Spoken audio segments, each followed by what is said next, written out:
Hi மக்களே. Students உங்களுக்காண்டி தான் இந்த வீடியோ. என்னென்னா, லைஃப்பில் ஒரு அடுத்த கட்டத்துக்கு போகிற ஒரு இதில் இருப்பீங்க. ஸ்டூடெண்ட்ஸு 12th படிக்கிற ஸ்டூடெண்ட்ஸ் இருந்தால் இன்ஜினியரிங்கு, டாக்டர் அந்த மாதிரி போகிறதுல ஸ்டேட்டஸில் இருப்பீங்க. இன்ஜினியரிங் முடிச்சிட பசங்க மற்ற இருந்தால் ஒர்க் பண்ணுற ஸ்டேட்டஸ்க்கு போவீங்க. லைஃப்பில் ஒரே ஒரு விஷயத்த நல்ல மைண்டில் ஏற்றிக்கோங்க.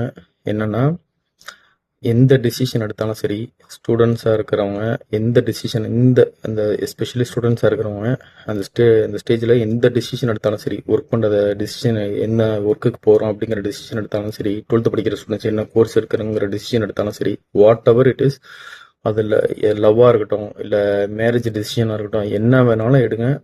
ஆனால் எடுக்கிற டிசிஷனு ஒன்றுக்கு ஒரு 10 வாட்டி யோசித்து முடிவு நிதானமாக எடுங்க.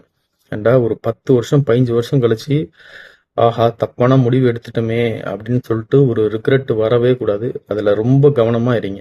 ஏன்னா அந்த ரிக்ரெட்டுங்கிற ஒரு விஷயம் உங்கள் லைஃப்பில் வந்துருச்சுன்னா உங்களை போட்டு சாவடிச்சிடும். அதனால ரொம்ப ரொம்ப கவனமாக இருங்க எந்த டெசிஷன் எடுத்தாலும் சரி. அது 10th ஸ்டூடெண்ட்ஸாக இருந்தாலும் சரி, 12th படிக்கிறவங்களா இருந்தாலும் சரி, இன்ஜினியரிங் படிக்கிறவங்களா இருந்தாலும் சரி, இன்ஜினியரிங் படித்து முடிச்சுட்டு அடுத்த இதுக்கு போகிறவங்களா இருந்தாலும் சரி, பிட்வீன் 35லேருந்து ஒரு 40 ஏதோ ஒரு ஃபீல் வந்துடக்கூடாது உங்களுக்கு. அதனால ரொம்ப ரொம்ப கவனமாக இருங்க. Take care.